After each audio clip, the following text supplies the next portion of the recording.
In the last 24 hours, more alarming news has come from the Donbas front line. The Ukrainian General Staff said defense forces are working to halt Russian troops advancing in the Dobropilsky and Pokrovsky directions. The enemy is attempting to breach Ukrainian defensive positions, the General Staff reports. Deep State reports that Russian forces are advancing in several settlements, which threatens to encircle key strongholds of the armed forces of Ukraine. Western media report that Russian troops breaking through Ukraine's eastern front has sparked outrage in Kyiv. Ahead of the important meeting between Donald Trump and Vladimir Putin on Friday, where the Russian president is expected to try to consolidate his gains on the battlefield. In this episode, I'll describe the front using official information and military experts' analysis, not my own. And we will try to assess how critical the situation is in the Donetsk direction. My name is Alexei Pechi. Today is August 12th on the calendar. We'll go through everything step by step, but first, please subscribe to this channel, like, comment, and subscribe to my Telegram channel, Pechi News. The link is in this video's description, where we post breaking news as it happens. Deep State reports that due to ongoing pressure, Russians advance into Kucheryov Yar and Zolotoy Kolodets. The enemy is increasing forces for more success. Here is a quote from the Deep State project.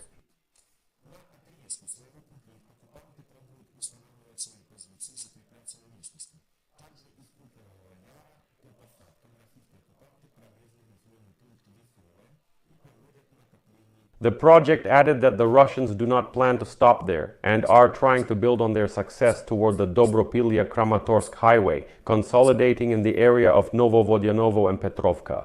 Another quote, "Unfortunately, the enemy has found weak spots for further movement, which they will use to make similar attempts." The situation is developing quite chaotically because the enemy, having found gaps in the defense, is infiltrating deeper, trying to quickly gain a foothold and build up forces for further advancement. Some leaders in the brigade either don't grasp the seriousness of the problem or claim it's under control, even though everyone has been killed and all activity has ceased. However, the soldiers themselves, who are holding the defense there and trying to understand what is happening, do not agree with this. Analysts from Deep State also noted that in the area of Zoloty Kolodets, Shakov, and other settlements, a high-quality line of Ukrainian engineering and fortification structures has been built. However, the Russians are bypassing them and may later use them for their own defense. Analysts say the occupiers advanced due to drone fire control. Experts also note that the Russians have predetermined final points that they plan to reach.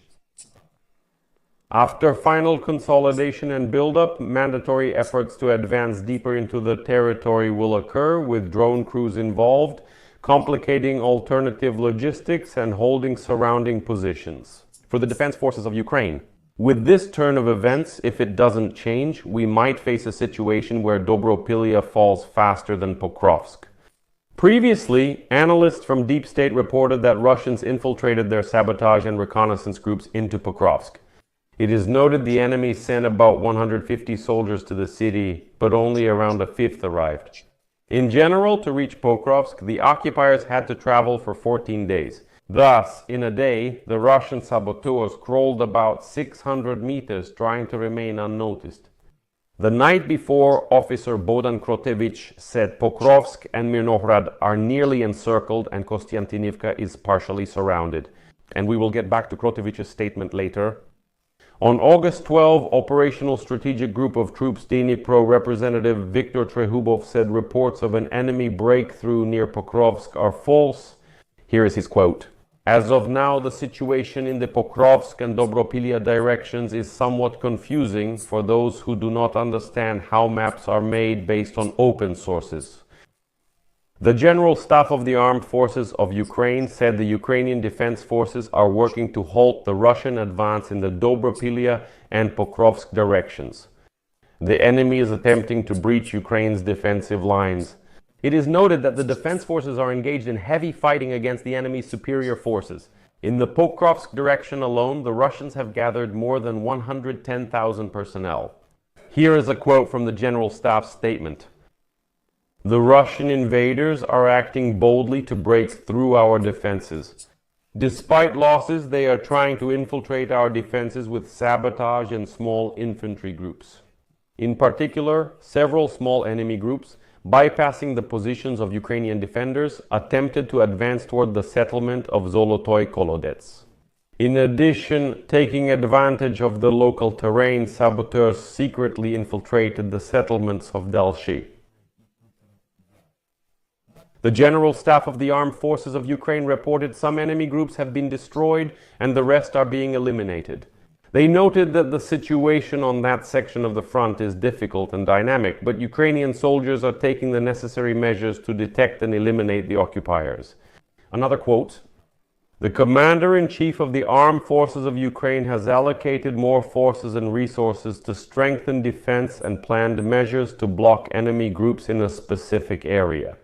Reserve units have detected the enemy and secured initial successes, destroying and capturing occupiers.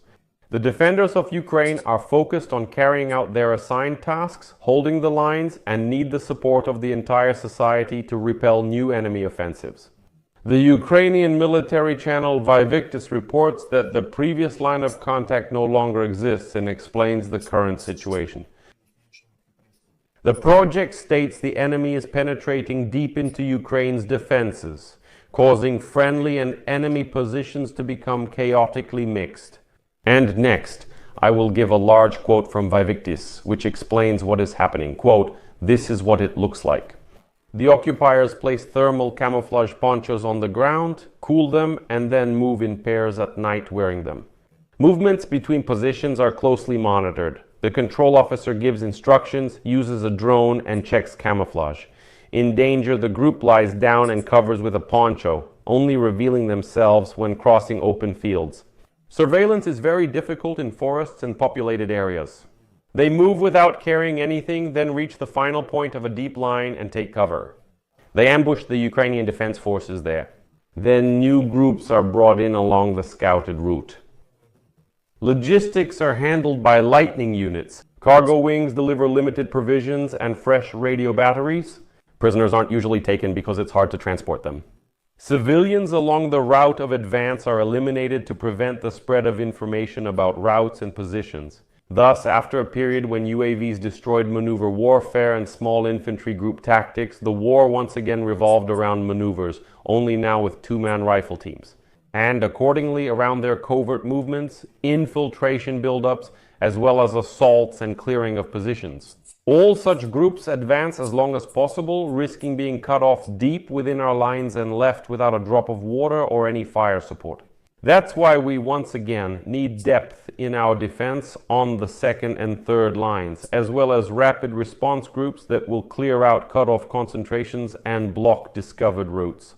The Financial Times reports today that Ukrainian and Western military analysts stated that in the past few days, Russian troops have advanced almost 15 kilometers along a narrow corridor parallel to Dobropilya, north of the stronghold of Pokrovsk, which Russian forces have almost encircled.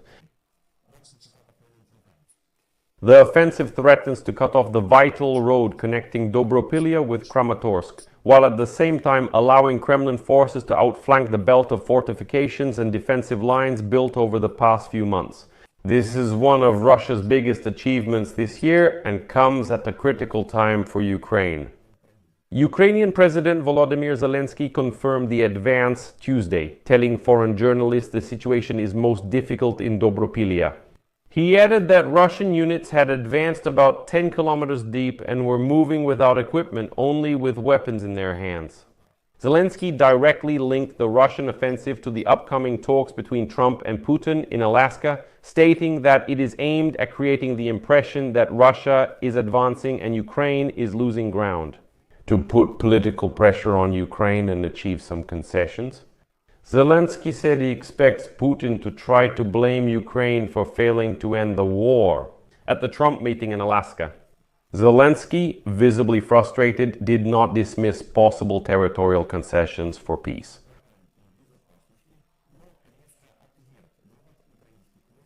Zelensky, what can he do?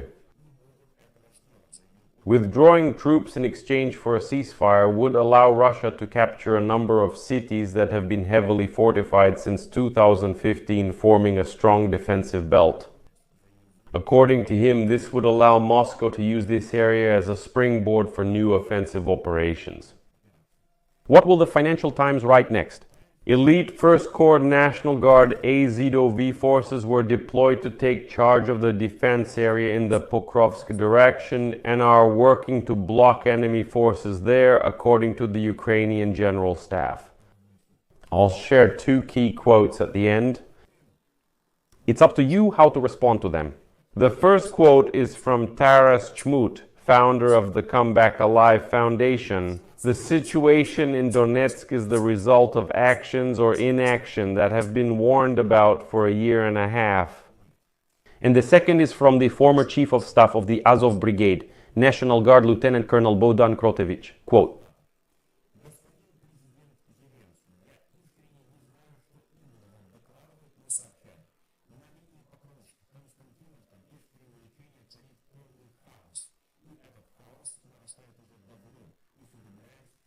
although I will add at the end that now there are statements from some military personnel that most of the Russian sabotage and reconnaissance groups have really started to be actively destroyed, they are cut off. Russian ZED military bloggers report that sabotage and reconnaissance groups who entered deep into Ukrainian positions via narrow corridors are now preparing to retreat. They claim this was always the plan. I'll leave it at that. Share your thoughts in the comments, subscribe, hit the bell, and like this episode. That's it for now. Take care. Goodbye.